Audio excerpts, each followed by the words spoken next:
warahmatullahi wabarakatuh. Selamat sore pemirsa dimanapun Anda berada. Di sore hari ini Sumber Rancabana tentunya kembali menyapa Anda.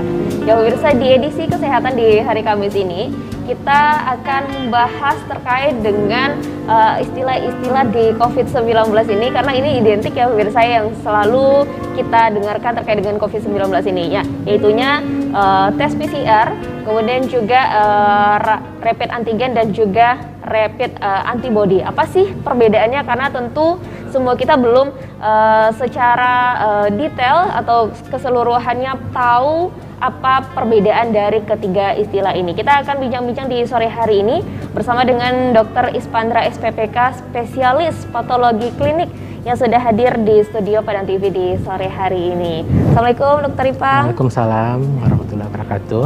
Ini panggilan akrabnya Dr. Ipang ya? Iya, Dr. betul. Ipang. Nah, dokter, ini sebelum ke sini dokter tadi dari rumah sakit kah, tempat dinas atau dari mana? Iya betul, saya dari rumah sakit, bekerja di rumah sakit Ibnu Sina Yarsi Ya. di Gunung Pangilun. Jadi saya habis bekerja langsung ke sini. Oke, terima kasih dokter ya sudah menyempatkan untuk hadir di studio Padang TV di sore hari ini. Ini kan menarik ya dokter ya terkait dengan tema kita di sore hari ini, PCR, rapid antigen, kemudian juga rapid antibody. Nah, sebagai pengantar di awal dokter, sebelum kita bahas satu-satu, ini apa sih dokter perbedaannya? Oh ya, baik, terima kasih. Terkait dengan PCR, rapid antigen dan rapid antibody, sebenarnya ini adalah istilah khususnya dalam laboratorium. Karena istilah-istilah ini memang rutin dilakukan untuk penegakan diagnosis pasien, terutama mengenai pemeriksaan penunjang di laboratorium. Jadi sebelum COVID sebenarnya pemeriksaan PCR, rapid antigen, dan rapid antibody itu sebenarnya sudah umum digunakan untuk mendiagnosis pasien-pasien, khususnya pasien infeksi seperti pasien hepatitis atau pasien HIV. Tetapi semenjak COVID ini masyarakat lebih terpapar lagi dengan istilah-istilah laboratorium, pemeriksaan laboratorium. Ya, salah satunya PCR ini, rapid antigen dan rapid antibody. Jadi kalau dilihat dari namanya, PCR itu adalah polymerase chain reaction. Jadi di mana pemeriksaan ini merupakan pemeriksaan molekular. Kemudian dia itu laboratory based, maksudnya dia menggunakan sumber daya, baik itu sumber daya manusia, sumber daya seperti fasilitas-fasilitas yang lengkap. Kemudian di sini dibutuhkan suatu keahlian khusus, di mana PCR ini akan mendeteksi material genetik dari virus, Kemudian untuk yang kedua adalah rapid antigen dan rapid antibody.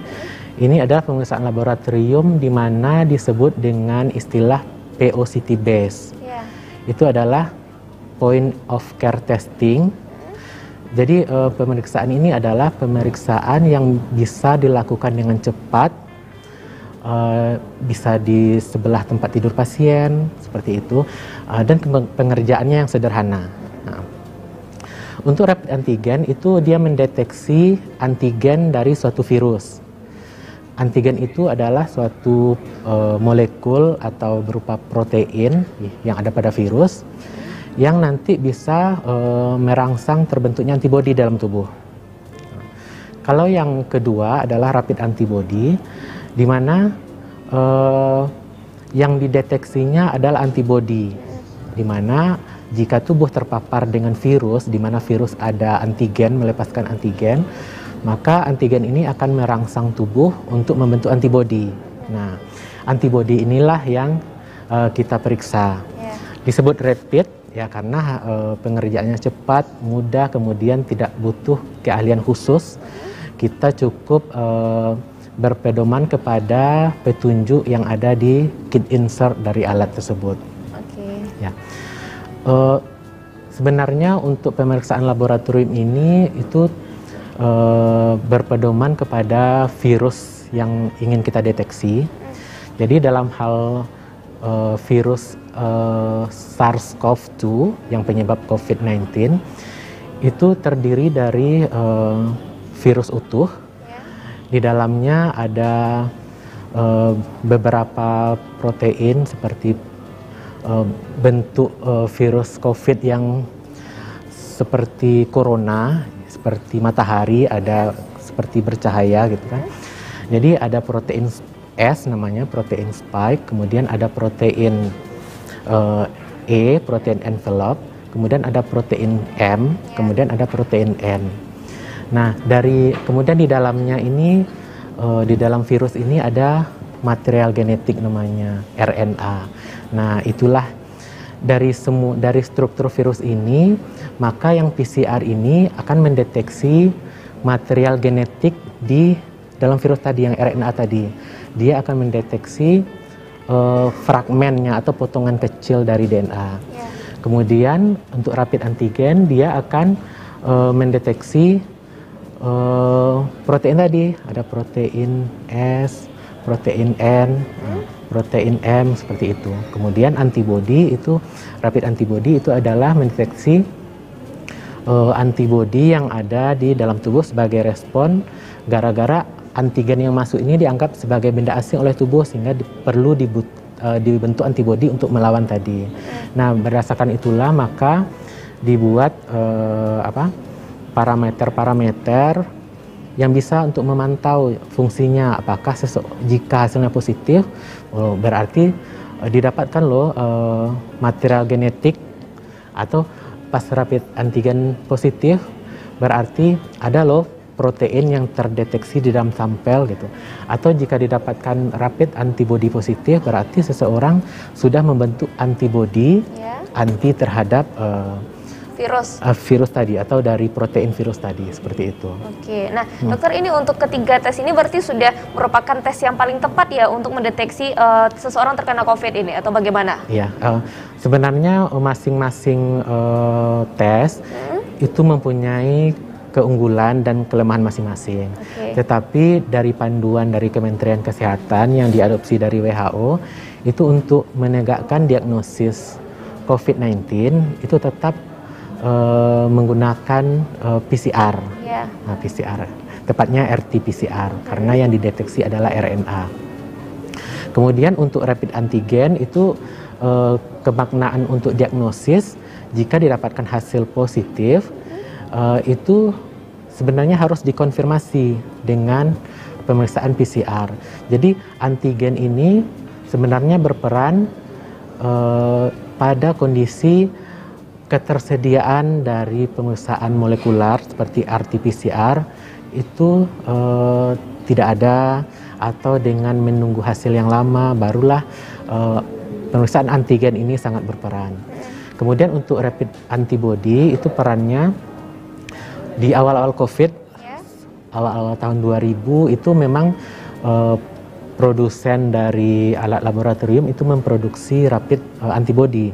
Jadi sebenarnya rapid antibody pada awal infeksi, karena kita belum terpapar sama sekali dengan COVID, itu sangat berperan menunjang. Jadi fungsinya menunjang.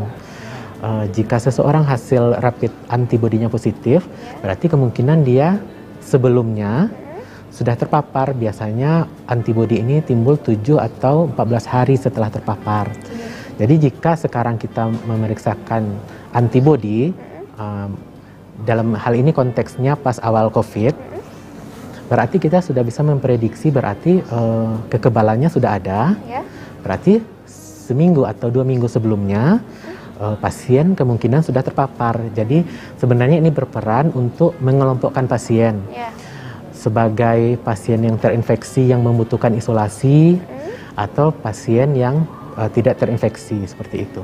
Oke, nah ini kan ada 3 ya dokter ya. Kita ke PCR dulu dokter ya. Boleh. Nah, terkait dengan PCR ini, kelebihan dari PCR ini apa dokter? Ya.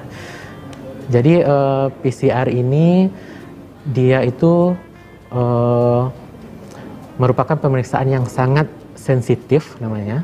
Kenapa dibilang sensitif dokter? Ya. Jadi PCR ini dapat mendeteksi material genetik seperti fragmen RNA itu cepat, maksudnya pada infeksi-infeksi yang dibilang akut awal, kemudian pada kadar yang sedikit.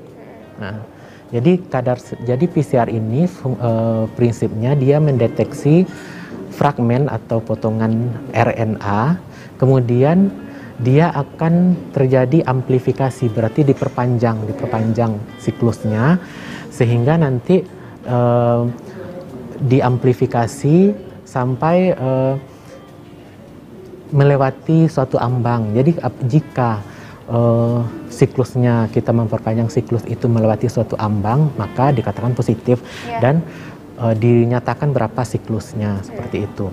Kemudian PCR ini memang sangat berkorelasi sekali itu dengan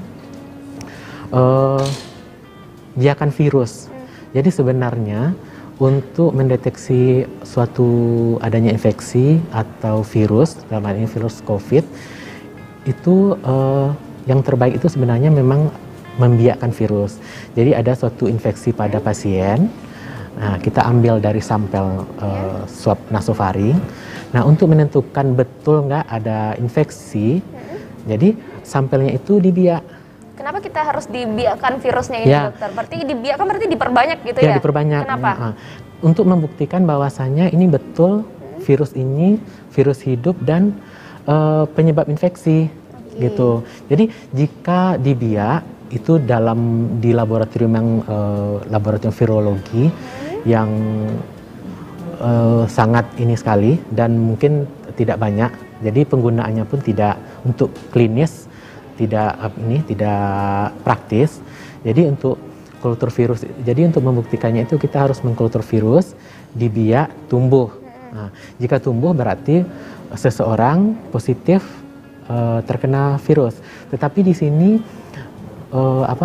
pengerjaannya lama, bisa sampai 5 hari, sementara pasien harus mendapatkan pertolongan yang segera. Nah, yang berkorelasi kuat atau berhubungan kuat dengan isolasi virus ini yang memakan waktu lama, sumber daya yang mahal, dan keterbatasan hanya sedikit yang memiliki laboratorium virologi, maka dikembangkan PCR ini. Jadi PCR ini berkesesuaian kuat dengan kultur virus. Jadi yang menjadi gold standar atau baku emas dari diagnosis COVID ini adalah PCR. Jika PCR menyatakan positif, berarti itu dinyatakan sebagai pasien terkonfirmasi COVID-19.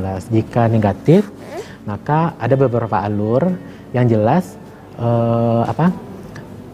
dalam spesimen yang diperiksakan dengan metode PCR ini itu tidak ditemukan virusnya, seperti itu. Oke, berarti karena dia butuh waktu lama dalam pemeriksaan menentukan dia positif apa negatif, berarti bisa dikatakan bahwa PCR ini adalah yang lebih akurat gitu ya, daripada akurat. 2 rapid ini. Ya seperti itu. Tetapi masalahnya untuk yang PCR, dia itu dibilang relatif lama itu dibandingkan rapid. Rapid kan cuman sekitar 15 menit keluar hasil. Cuma hitungan belasan menit jadi, gitu ya. Pasien bisa menunggu nanti dapat belangko hasil negatif. Nah, nanti bisa untuk syarat-syarat untuk misalnya bepergian. Tapi kalau PCR itu kan pengerjaan lama. Jadi kalau PCR itu memang gold standarnya, seperti itu. Oke, baik. Nah, dokter, kita rehat sejenak ini, dokter. Kita akan lanjutkan ini pembahasan terkait dengan PCR ini karena masih ada beberapa hal yang mesti digali lagi dari PCR ini. Pemirsa, kami akan kembali sesaat lagi tentunya setelah jeda berikut ini.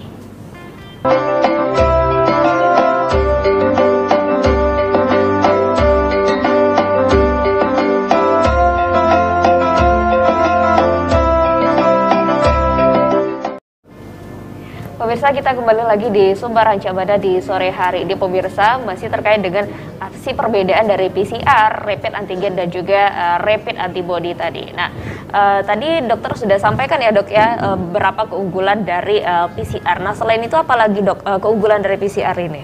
Ya, PCR ini sudah ditetapkan sebagai gold standar ya tadi. Kemudian dia itu memiliki sensitivitas dan spesifisitas yang tinggi. Maksudnya seperti ini.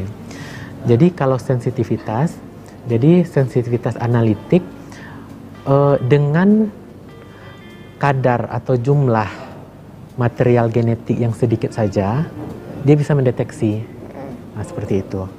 Kemudian dia bisa juga mendeteksi di periode-periode awal infeksi. Nah, malahan pada pasien atau pada orang-orang yang tanpa gejala. Iya, OTG gitu OTG ya. seperti itu, ternyata ada virus seperti itu. Kalau spesifisitas tinggi, kita kenal coronavirus itu banyak. Dia itu familinya banyak. Jadi bisa saja suatu pemeriksaan salah mendiagnosis karena dia kedekatan keluarga, jadi struktur molekulnya sama. Ini yang PCR ini? PCR. Oke. Ya. Nah, PCR ini bisa mendeteksi bahwasanya dia bilang positif, memang betul adalah SARS-CoV-2 yang dideteksinya, bukan SARS-CoV gitu, atau bukan virus corona lain, atau bukan virus dengue yang dideteksinya. Nah, jadi sebenarnya di laboratorium itu sebenarnya banyak alat. Tetapi di sini kelihayan kita memilih alat-alat atau reagen yang memiliki sensitivitas yang tinggi, berarti dia dengan yang kecil aja bisa memberikan hasil positif misalnya, atau memang betul-betul memang si tersangkanya yang dideteksinya seperti itu di alat laboratorium. Jadi mungkin itu dari keunggulan dari PCR ini, dia sebagai gold standar dengan sensitivitas dan spesifisitas yang tinggi. Nah, kekurangannya tadi adalah lama ya dokter ya. Jadi rentang waktunya memang selama itu kah atau bagaimana dokter? Ya, kalau biasanya sekarang sudah 1 kali 24 jam lah ya, atau bisa kurang untuk PCR. Tetapi di sini juga karena pengadaan atau sumber daya manusia yang terampil atau yang memenuhi syarat, jadi sebenarnya jika PCR banyak, maksudnya berarti alangkah lebih bagus gitu. Tetapi jadi itu keterbatasannya karena biaya pengadaannya yang tinggi, harus ada keahlian khusus, kemudian waktu pengerjaan yang lama, sehingga maka untuk mengantisipasi ini, maka dibuatlah terobosan-terobosan yang lain yang bisa juga mendeteksi virus. Ya, salah satunya adalah rapid antigen, pemeriksaan antigen. Nah, rapid antigen berarti kita mendeteksi antigen dari virus tadi, seperti itu. Kelebihannya dia cepat, pengerjaannya sederhana, kemudian tidak membutuhkan fasilitas laboratorium yang begitu canggih atau begitu lengkap, tetapi harus memenuhi standar, seperti itu. Petugasnya harus memakai perlindungan diri, APD lengkap, gitu ya. APD lengkap, kemudian harus steril, kemudian pengerjaannya pun harus di ruang khusus, seperti itu. Nah, tapi kelemahannya dikatakan bahwa rapid antigen ini sensitivitas dan spesifitasnya itu masih di bawah dari PCR gitu. Jadi makanya disarankan laboratorium, kemudian laboratorium itu di bawah organisasi profesi kami, PDS Patlin namanya, itu sudah mengeluarkan rekomendasi terkait dengan rapid antigen ini. Jadi kita harus memilih kit atau alat pendeteksi rapid antigen ini dengan sensitivitas dan spesifisitas yang telah ditentukan, yaitu sensitivitasnya besar dari 80% dengan spesifisitas lebih dari 97%. Nah, itu tujuannya untuk meminimalkan, misalnya gini, jika sensitivitasnya rendah, kit kita, hasil negatif palsunya itu tinggi. Maksud gini, jika suatu alat mengeluarkan hasil negatif, nah, tetapi alat ini sensitivitasnya rendah, berarti hasil negatifnya itu kemungkinan besar banyak yang palsu. Berarti kayak diragukan. Diragukan seperti itu. Jadi orang yang negatif belum tentu aman, karena yang negatif ini nanti diperiksakan ke PCR bisa jadi positif. Yeah. Nah, jadi itulah pentingnya suatu laboratorium memilih dan juga disupervisi oleh dokter dalam hal ini patologi klinik untuk kontrol kualitas dari pemeriksaan laboratorium sendiri, khususnya pemeriksaan rapid antigen. Yeah. Kemudian untuk rapid antibody sebenarnya prinsipnya sama dengan rapid antigen ya. Antigen. Kalau rapid antigen itu karena tubuh kita berpotensi untuk terpapar oleh virus, jadi kemungkinan sekarang diperiksa, besok bisa jadi habis pemeriksaan kita terpapar lagi gitu. Jadi kalau rapid antigen ini memang mendeteksi protein tadi, gitu. Memang dari si virusnya. Nah, berbeda dengan antibody, keunggulannya sama, pengerjaannya cepat, kemudian semua sama. Tetapi perbedaannya yang dideteksi. Kalau rapid antibody yang dideteksi adalah respon tubuh terhadap adanya antigen tadi. Nah, jika ditemukan hasil yang positif, nah interpretasinya harus hati-hati. Pada awal-awal COVID bisa dibilang karena kita belum terpapar bisa jadi hasilnya reaktif, disebutkan reaktif, dan dianjurkan untuk pemeriksaan konfirmasi PCR, bisa jadi hasilnya positif. Ya, positif terinfeksi. Tetapi kalau sekarang karena COVID sudah berjalan 1 tahun lebih, hampir 1,5 tahun, jadi kemungkinan ada pasien yang sudah terinfeksi, penyintas, atau yang sudah divaksinasi, atau yang sebenarnya sudah terinfeksi, misalnya tidak bergejala, tidak terdeteksi oleh PCR karena memang tidak memeriksakan diri misalnya, di tubuhnya bisa jadi sudah ada antibodi seperti itu, tapi tidak sedang terinfeksi. Makanya nanti ketahuan kalau pas rapid antibody gitu ya? Ya, jadi pas di rapid antibody ini, maka yang diperiksa itu adalah antibodinya. Ya, interpretasinya, jika positif, itu sebenarnya sudah ada pertahanan tubuhnya, itu bukan ada virusnya. Berarti dia sudah pernah terpapar atau sudah pernah atau mendapatkan vaksinasi, tetapi kondisi sekarang dia belum tentu ada COVID, bisa jadi ada COVID, bisa jadi tidak. Nah, jadi untuk saat ini untuk rapid antibody itu memang tidak dikerjakan lagi untuk tujuan diagnosis, maksudnya untuk tujuan menegakkan seseorang itu COVID kah atau tidak. Tapi untuk melihat sudah adakah sistem kekebalan tubuhnya terbentuk atau belum gitu ya dokter betul sekali. Jadi untuk menilai respons imun seseorang. Jadi misalkan seseorang vaksinasi, jadi di dalam tubuhnya itu ada sistem imun yang sangat rumit. Salah satunya yang sering digadang-gadang adalah antibodi yang akan melawan si virus ini masuk virus katanya. Masuk. Nah, sebenarnya tujuannya itu sekarang ini. Jadi jika dihasilkan pasien post vaksinasi, nanti sekitar beberapa literatur selalu berkembang ya. Ada yang bilang 7 hari, 14 hari itu sudah mulai terbentuk antibodi. Nanti bisa dideteksi. Nah, antibodinya positif melalui rapid antibody tadi bisa, tetapi hasilnya cuma positif atau negatif. Ada atau tidak terdeteksi antibody. Kemudian untuk lebih akuratnya lagi, kita harus mengetahui apakah antibody yang ada tadi kadarnya berapa, apakah rendah tapi terdeteksi oleh alat atau sangat tinggi. Nah, kemudian berkembang lagi itu bukan dengan rapid lagi, yaitu dengan pemeriksaan antibody yang laboratory based dengan alat yang lebih komplit lagi gitu ya. Setelah itu dari antibody ini yang diukur adalah antibody total. Jadi di dalam tubuh itu antibody ini ternyata banyak juga macamnya.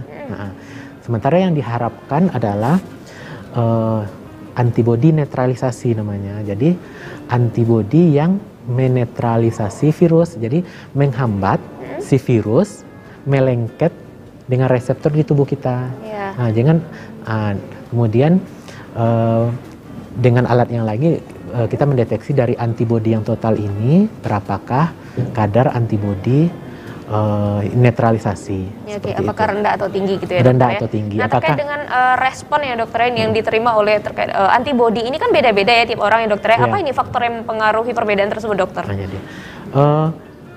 Untuk diketahui bahwasanya masing-masing respons tubuh kita berbeda. Respons orang yang sama-sama sehat berbeda. Nah, begitupun dengan yang sama-sama sakit ya, untuk yang sakit juga. Yang sakit pun nanti ada juga beberapa penyakit yang mengganggu tercetusnya respons tadi. Nah, untuk individu yang sehat, maksudnya imunnya yang kompeten gitu. Jadi sebenarnya faktor-faktornya adalah faktor-faktor kesehatan, makanan, fitnya tubuh, olahraga seperti itu. Jadi makanya untuk COVID ini sangat disarankan sekali karena sampai saat ini obat spesifik untuk COVID itu tidak ada.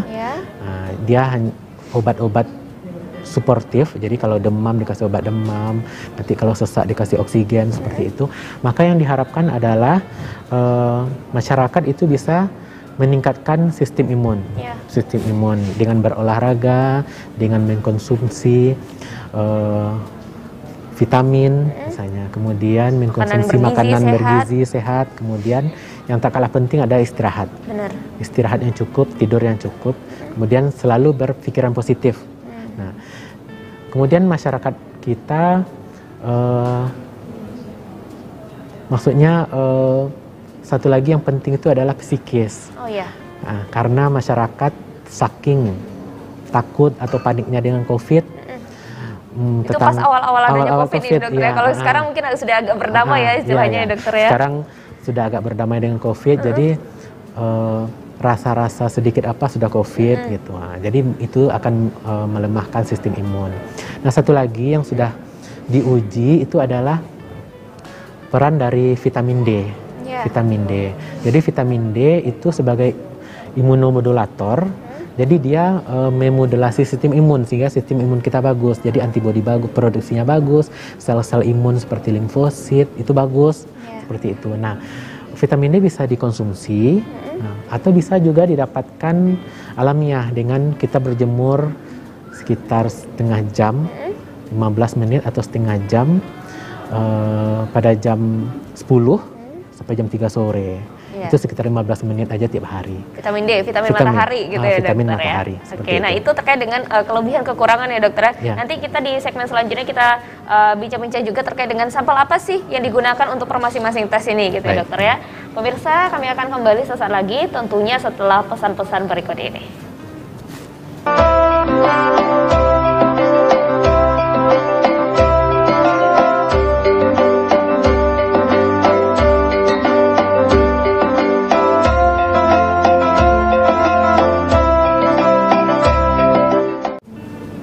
Pemirsa, kita kembali lagi di Sumber Rancabana. Nah, pemirsa, di masing-masing tes ini tentu ada sampel ya, dokter, yang digunakan. Nah, kalau PCR itu sampel apa yang diambil, dokter? Kemudian antigen apa? Antibodi apa? Baik. Kalau untuk sampel PCR, itu PCR yang berkembang sekarang yang digunakan itu menggunakan sampel swab. Swabnya adalah swab nasofaring. Bisa nasofaring, bisa orofaring. Jadi nasofaring ini hidung ya, dokter ya? Nasofaring di hidung bagian belakang. Makanya swabnya masuknya dalam hidung gitu ya? Ke hidung, di hidung tapi di belakang. Nah, kemudian swab orofaring itu lewat mulut di belakang.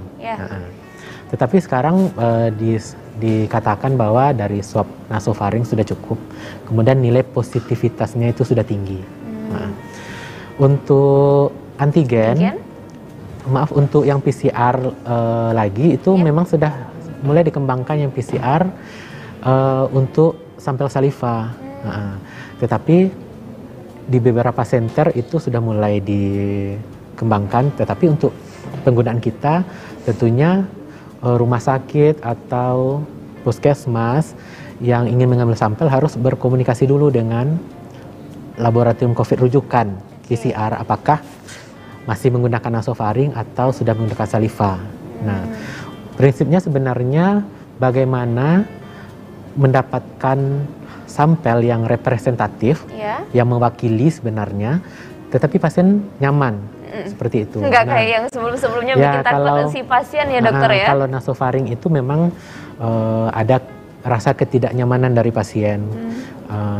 Kemudian masuk, kemudian diputar sedikit dan yang pertama sakit.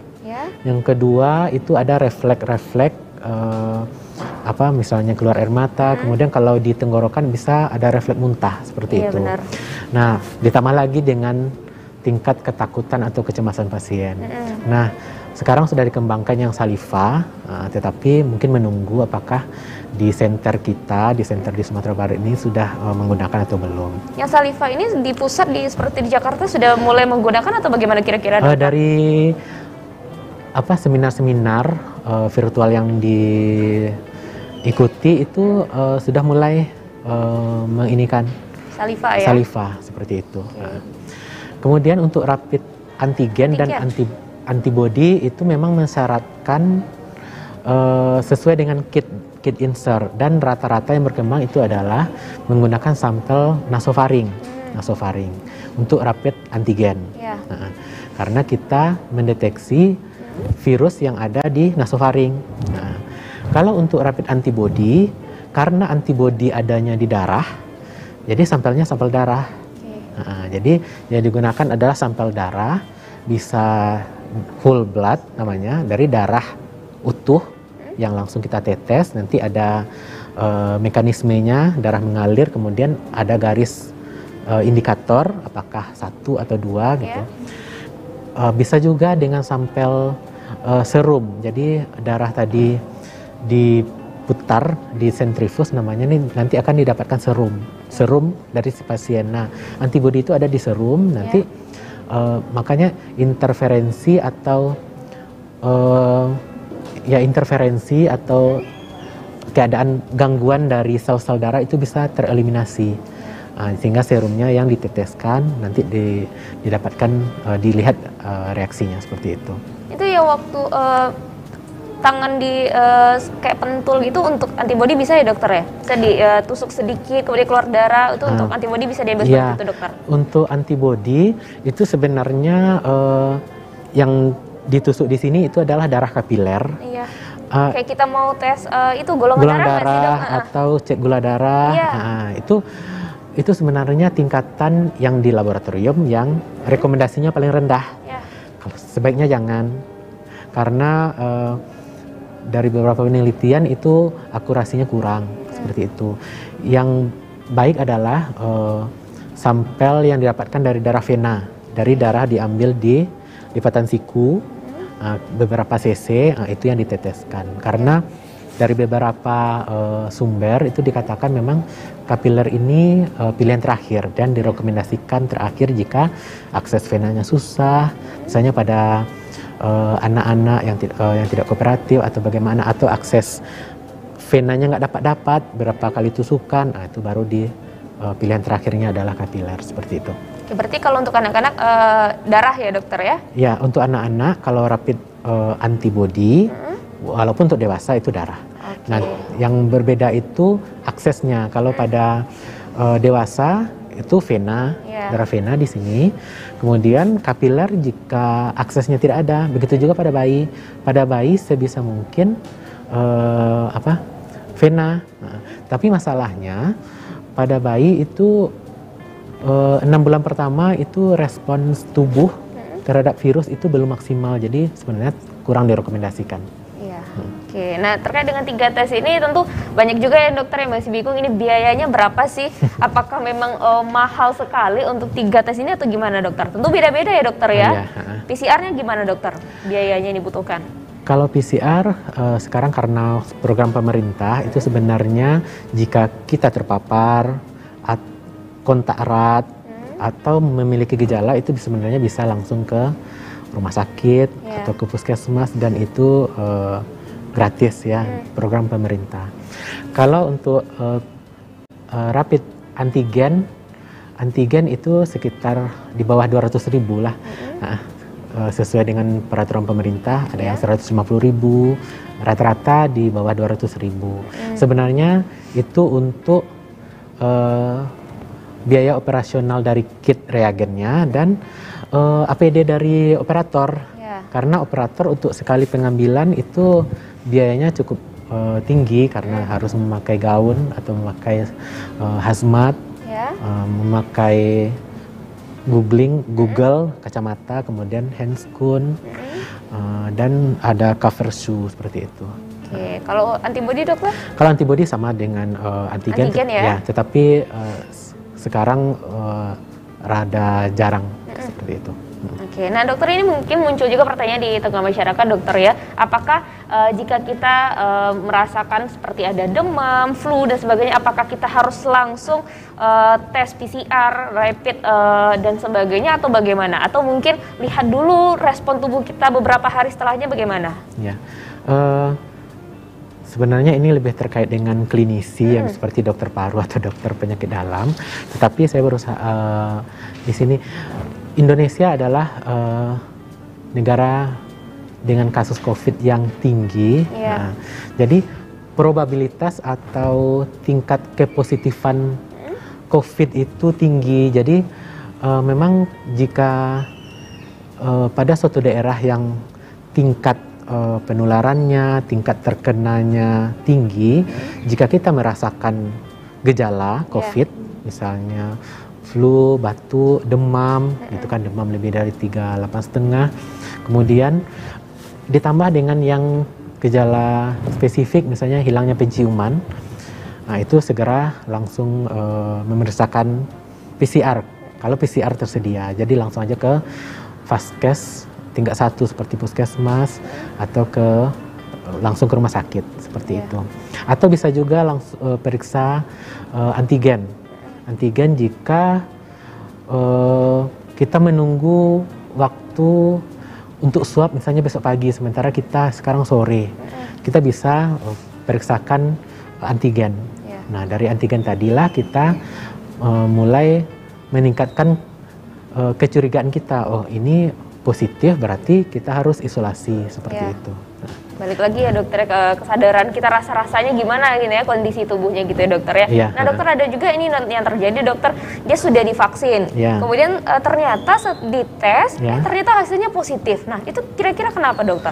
Iya, jadi memang salah satu solusi dari COVID ini memang adanya vaksin. Jadi tapi peran vaksin ini yang sekali lagi ini dia bukan melindungi 100%. Dia adalah memicu respons imun tadi. Jadi jika seseorang sudah divaksin dan terpicu respon imun dan sudah ada antibodi dan antibodinya netralisasi, maka dia akan menghalangi virus untuk nempel. Nah, sementara untuk terjadinya suatu penyakit itu tuh ada 3 hal yang saling berkaitan. Yang pertama adalah faktor host. Faktor pasiennya sendiri, bagaimana imunitasnya, kemudian bagaimana antibodi tadi. Nah, kemudian yang kedua adalah faktor virus. Nah, jika dia virusnya virus yang virulen, virus yang kuat, ganas, jumlahnya banyak, dan faktor hostnya kalah, nah, berarti dia terinfeksi lagi. Tetapi jika virusnya lemah, daya tahan tubuh kita kuat, maka kita tidak terinfeksi, jadi virusnya tidak masuk karena langsung dihalangi oleh antibodi tadi gitu. Yang kedua adalah faktor lingkungan. Lingkungan ini ya lingkungan sekitar kita, apakah kita di isolasi mandiri kah atau di lingkungan pasar yang crowded kah? Nah, seperti itu. Oke, baik. Terima kasih dokter, di sore hari ini sudah bincang-bincang dan kita sudah mengedukasi kita semua apa perbedaan dari PCR, kemudian juga antigen dan juga antibody ini. Dan yang paling akurat itu adalah PCR ya dokter, PCR, ya. Dan mereka pun saling berkesinambungan ya, berkaitan gitu ya dokter ya. Kita Terima kasih Dokter Ipang di sore hari ini. Baik, Pemirsa, usai sudah kebersamaan kita di Sumber Rancabana sore hari ini, saya Yolani Alifah, mewakili segenap kru yang bertugas, undur diri dari hadapan Anda. Assalamualaikum warahmatullahi wabarakatuh dan sampai jumpa.